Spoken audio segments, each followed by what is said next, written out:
Hello, আসসালামু আলাইকুম। আমার ভালোবাসার বন্ধু বান্ধবী ছোটো ছোটো সোনাম, আমরা আপনাদের আলহামদুলিল্লাহ ভালো আছি। প্রতিদিনের মতো অফিসে যাচ্ছি। ছোট্ট একটা অনুষ্ঠান আছে, আমাদের রিসেপশনিস্টরা একসাথে মিলে খাওয়া দাওয়া করব।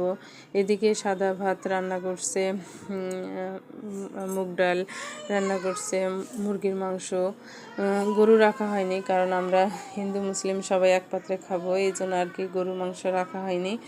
পরে রান্নাটা অনেক সুন্দর হয়েছে, আমাদের কলিগরা সবাই মিলে রান্না করছে। পরে ছালাদ ছিল, শসা, লেবু, গাজর।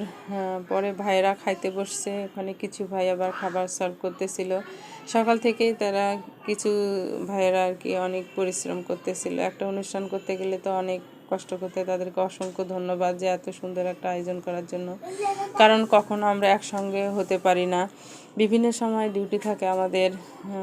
পরে ফাইনালি একসাথে হয়েছি আমরা, ভালোই লাগলো। একসঙ্গে হয়ে গল্প গুজব করলাম, খাওয়া দাওয়া করলাম, ফটোশ্যুট।